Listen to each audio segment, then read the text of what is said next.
Hey guys, it's Jeff and welcome to today's video. So good news everyone, today we are back in the shop, but unfortunately we are not going to be working on the Jazzmaster build series today. So I know you guys have been waiting for some of these videos to come out. Unfortunately I'm not quite there yet, I still got some other stuff to work on before I can get started again on the Jazzmaster build. But today we're still in the shop and we're going to be doing something hopefully equally as interesting. So today we're actually going to be working on the King V. This is my Jackson JS32T that I purchased a couple of months ago. And when I got that guitar, I did mention that I had a couple of things that I wanted to get fixed on it. So the first thing we're actually going to be working on is this nut right here. Now this nut, as I mentioned in the video, has two major issues. The first one is it's not perfectly placed, so it's ever so slightly being pulled that way by the strings, and that's a bit of an annoyance, so I want to fix that. The other issue that the nut has is that it's very cheaply made and not properly slotted for the type of strings that I'm using, which means that it's very easy to actually bend out a string. So what we're going to do with that is install this nut. So this is a Black Tusk XL nut. It's basically what I put in every one of my guitars. It's made by Graphtec. What's really nice about this material is that not only is it properly slotted for the types of strings that I use, so it's less likely that the strings are going to come out of it, but it's actually made of this self-lubricating material, which means that the strings are less likely to catch in the nut when you're tuning or playing or whatever, which means it holds tuning a lot better. And that's one of the reasons why I really wanted to change the nut, is that not only are the strings coming out sometimes, but the very annoying thing is that the guitar tends to jump in and out of tune every once in a while, which I want to fix because obviously I like my guitars to stay in tune.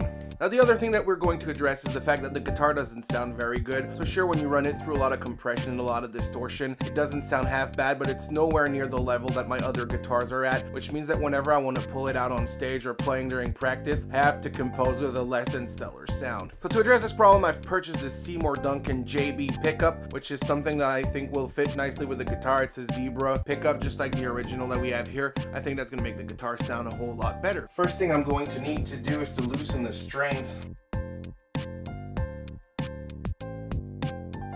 I don't like wasting perfectly acceptable strings. So what I'm going to do to support the string is I'm going to take this piece of wood, I'm going to wrap it in tape just so it doesn't damage the guitar. I'm going to install it underneath the strings. So now I have the strings completely lifted off from the guitar, and I'm now going to remove the nut using this hammer and a little punch.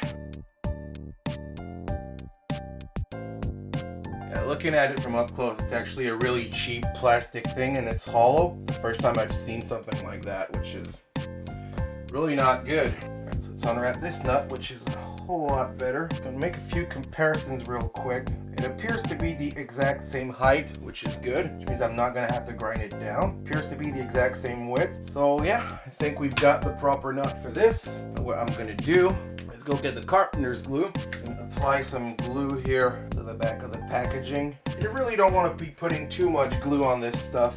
However, since this nut has a tendency to sort of come out of its place, I'm going to put more than I typically would, and I'm going to place it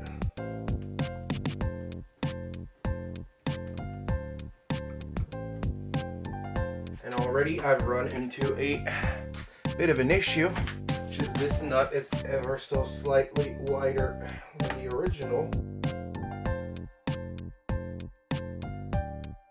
And I've got this stuff removed and actually put the nut back in its place correctly. Well, normally what I would do is put the strings back on there. In this case, I want the glue to set first before I put these higher strings on, because I have some concerns that if I don't let the glue dry first, I might start pulling on the nut again. Let's turn this guitar around.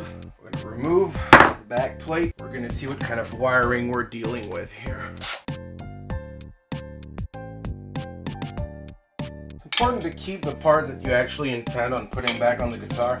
If you lose them, it's always going to be a pain in the ass to get them back. Alright, so we got that out of the way. So I'm going to need to figure out which pickup this one is. To do that, I'm just going to lift off.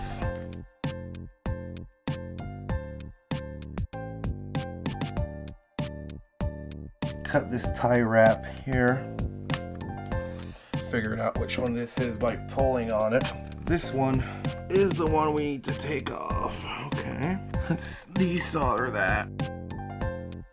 So the way this part is soldered here, it's going to come with a lot of stuff. That's what I figured was going to happen. This whole thing came apart. Isn't a big deal. There you go.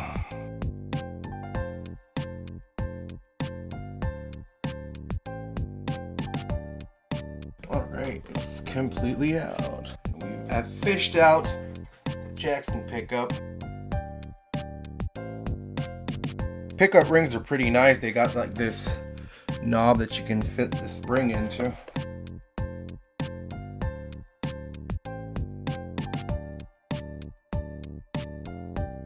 Got that approximately set up there. Gonna have to fish that through the body of the guitar. The trick I like to do is wrap the end of the wire in masking tape so I can push it through the hole on this side so it looks like it's gone through now, and I can pull it from the other side. Oh, it's actually come out right here, so all is good there. Right, we got that ring back in place. I want to over tighten those, you'll be in a world of pain. We've got that part set up. Turn the guitar around again. So now we got some soldering work to do. Wait for the iron to heat up. Green means go. So we're gonna solder that. And we're gonna take a very small piece of heat shrink tubing, cover up that. And we're going to put that on the top of these wires like so. Use the flame to get this tube to fit on there. So now we got this clean connection soldered on. Bare and green will go to the ground and black will go the output jack, or more specifically in this case to the switch. Now, one way to make soldering very much easier is to pre-tin the end of your wires as such. That way there's already solder there when you come to solder everything together.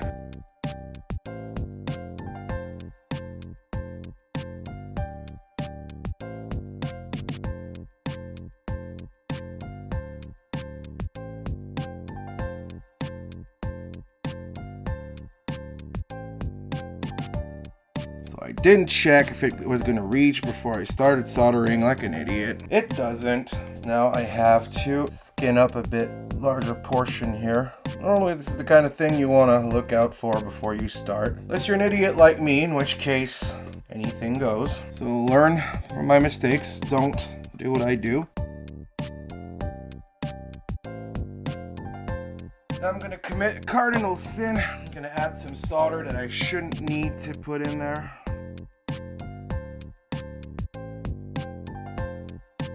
Let's go and plug this in now in the amp just to make sure everything works. So the easy way to test for this is you plug in the guitar and you push something metallic on the pull pieces.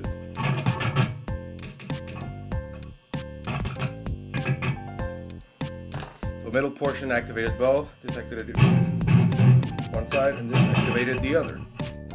So we're good. All that's left to do is to close up the guitar.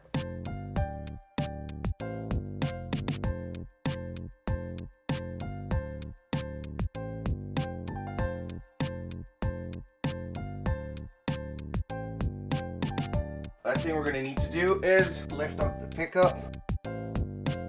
So I'm just going to eyeball it for now and check out later if it's good. The idea is you want it to be fairly close to the string so it rings properly, not too close that it starts to distort, and you want the high notes get a little more volume than the lower notes because they're typically a little louder. So let's go tune this up and give it a try.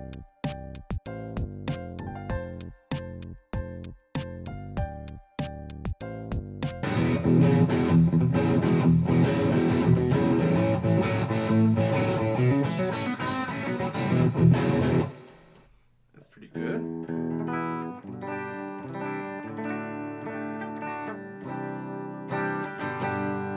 I'm really getting that Seymour Duncan sound now.